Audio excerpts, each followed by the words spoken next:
So in this video, we're going to show you how to take your bike from stock height and looking something like this to dropping it down and looking like this. So stick around.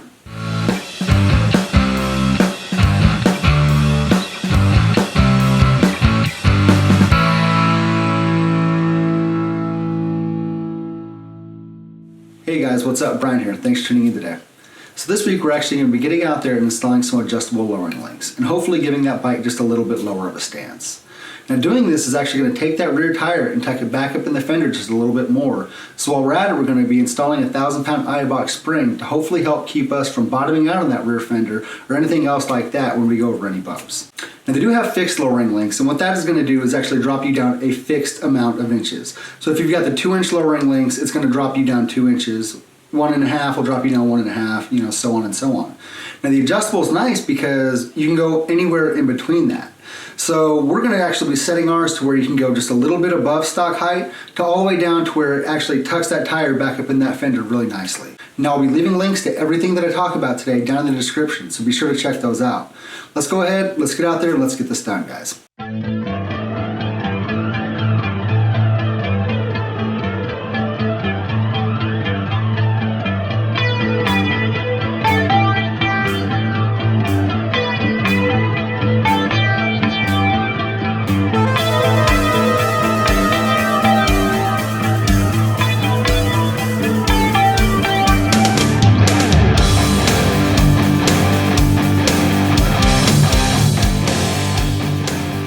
Now the first thing that we want to do is actually secure the bike to a bike lift and go ahead and raise it.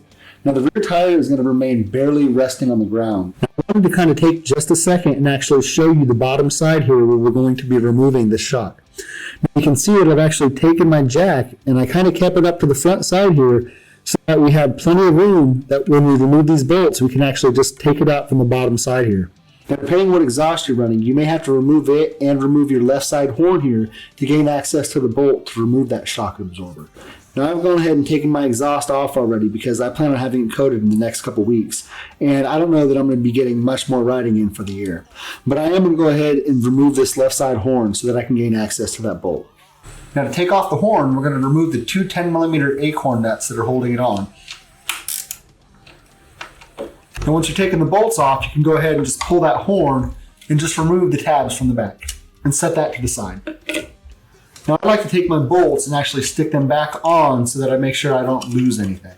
Now once you've removed your horn, you can actually get access and you can see the bolt just right here at the front side of that shock absorber. And that's the bolt that we're actually going to be removing first.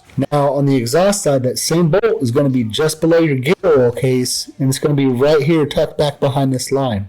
So go ahead, we'll remove that bolt first, and then we will come to the back side and remove the back side of it. Now like I said, once you've removed the nut from that exhaust side, you can go ahead and give it a few taps, and if it's bound up, you can raise and lower that wheel just a little bit to kind of unbind it. Now once you get it actually tapped through, you can come back to this side and go ahead and pull it.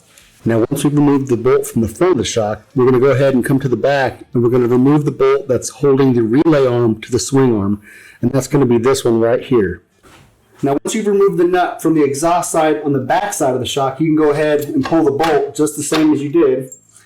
Set that to the side. Now once we've removed the rear bolt from the shock absorber, we're actually ready to go ahead and pop it out. Now there's a few different ways that we can actually do this. I've heard before that you could actually take it, maneuver it up inside of the cavity and pull it out from the bottom.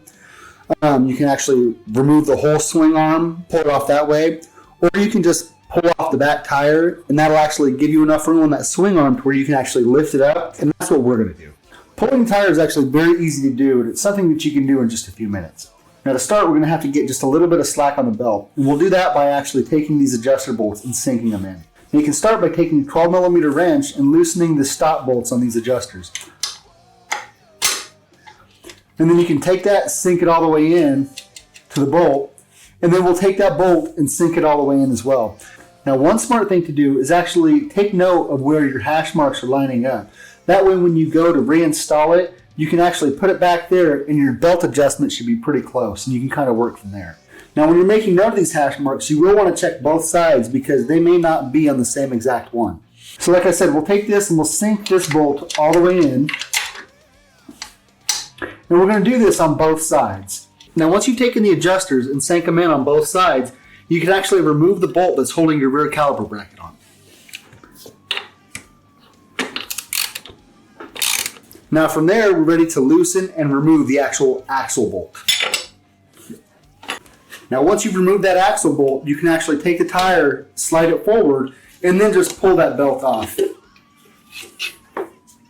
Now from there, you can come back to the other side, take a rubber mallet, and tap this axle bolt out. Once you've got it started, you can come to the other side and pull it the rest of the way out. Now from there, you can actually start to pull your tire back, but you will want to make sure that you've removed this rear caliper and go ahead and set that up on the swing arm so that it doesn't hang on anything, and your tire's free. Now once we've removed the rear wheel, we're ready to go ahead and pull the shock out. Now what we're going to do is we're going to lift up the swing arm, and that's actually going to give us just enough room to take it out from the bottom side. So if you haven't made sure that your jack is scooted forward, you want to do that. Now it's going to be a very tight squeeze. You might have to actually get in there, jiggle it around, and kind of work it out.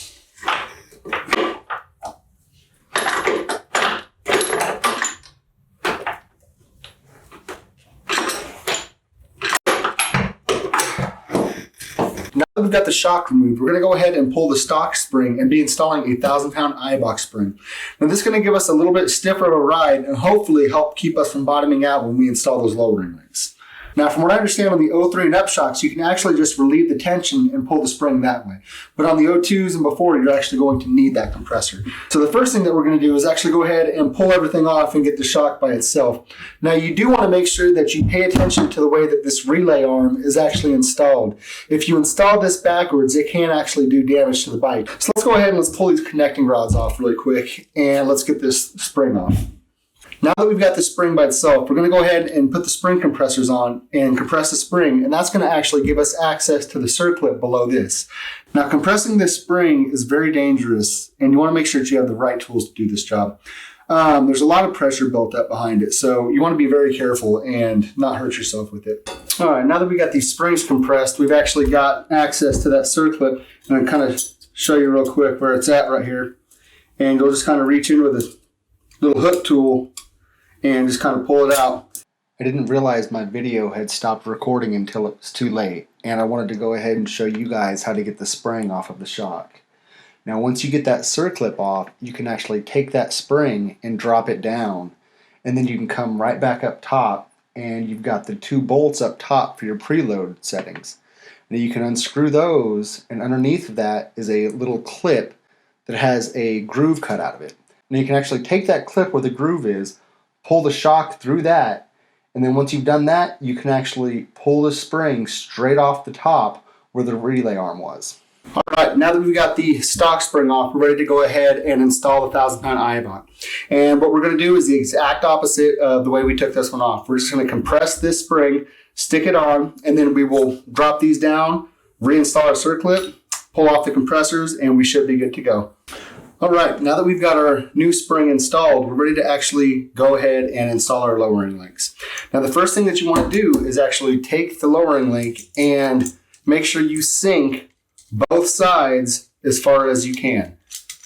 So we're going to take and we're going to sink both these ends as far as you can, and then this side we're going to back out one full turn, and this side we're going to back out 1/2 of a turn. And then take your stop nut, back it up to it so it doesn't move. Now you're not going to want to tighten it necessarily, you're just going to back it up to it to kind of keep it where it's at. And then do the same thing on this other side. Except this one you're only going to back out the 1/2 a turn. Now backing that out just that little bit is actually going to leave just enough room inside so that later on, if you feel like you need to raise it over the stock height, you can actually do that as well. Now it's recommended to start at stock height and then go ahead and have somebody about your size bounce on that back end while you're actually down there adjusting it so that you can actually see and make sure that nothing is hitting or rubbing or going to cause any problems. Now once you've sank them all and got them ready, you want to take your adjustable lowering links and compare them to the holes on the stock connecting rods here and make sure that they line up just right. And that's going to actually give you right at your stock ride height. Now when you pull these out, it's actually going to lower your bike just a little bit. And what they say is for 1/4 inch you pull out, it's going to lower your bike 1 inch. Now, a good idea to do is actually to take and scribe or mark these adjusters somehow so that when you're underneath the bike, you can tell when one full rotation has gone around. That way you can do it to both sides exactly the same. Now, once we got these set up to where we're happy with everything, we're going to go ahead and start reinstalling everything. Now, the first thing that we're going to do is we're going to actually take and replace the stock collar with the one that's actually from the kit. And the reason is, you can see it's actually different. These are a little bit thicker, and this is going to actually give you a little bit more room. So we're going to go ahead and take this, place it in the front side of that shock, and then we can actually take our relay arm, go ahead and reconnect it. Now, the torque specs for this bolt that holds your relay arm to your shock are going to be 29 foot-pounds.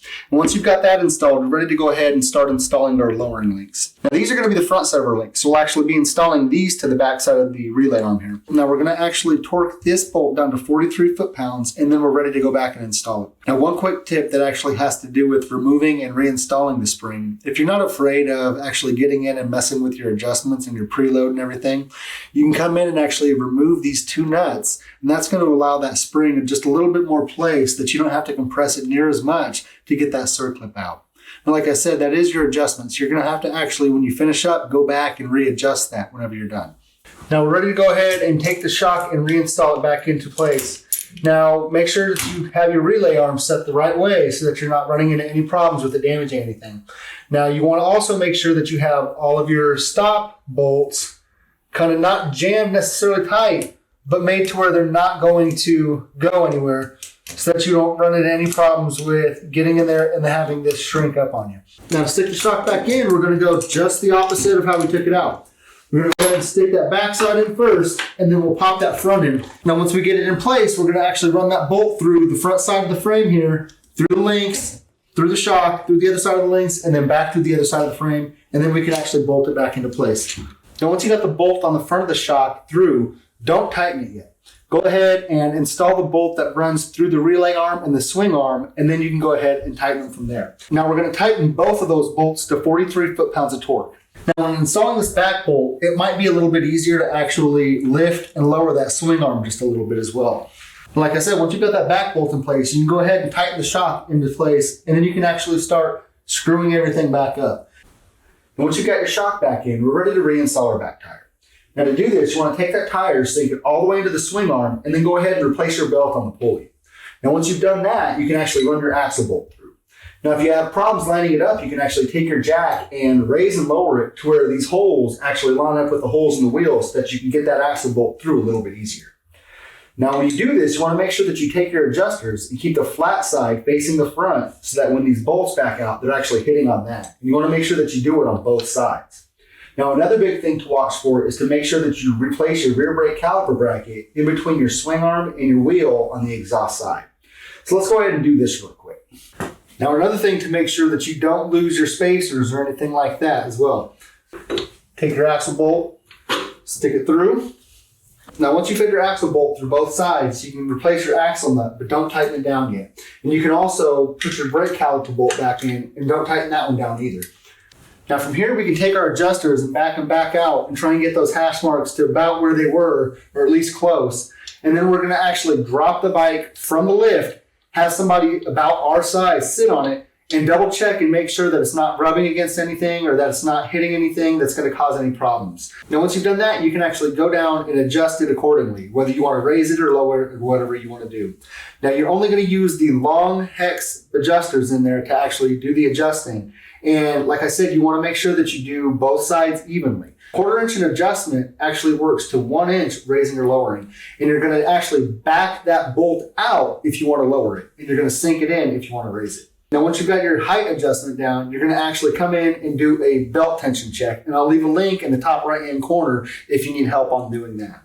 Now, once you've got your belt tension set to where it's doing what you want it to, where it's tracking nice on the pulleys and it's actually got a good tension to it, you can come back in and tighten your axle nut and your rear brake caliper bolt.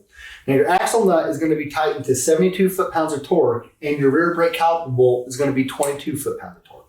Guys, thanks for tuning in today. Hopefully this video was able to walk you through the process of pulling that shock, installing that spring, and then installing those lowering links. Be sure to like and share this video, and if you're not subscribed, scroll down, hit that subscribe button, hit that bell so that you get notified to my new videos. Next week, we're actually going to be getting in and doing a little bit of detailing work. And I want to show you guys a few products that I use and really like, as well as one that is going to hopefully bring back the black on a lot of those older motors. So be sure to be watching for that. Other than that, guys, we'll see you next time.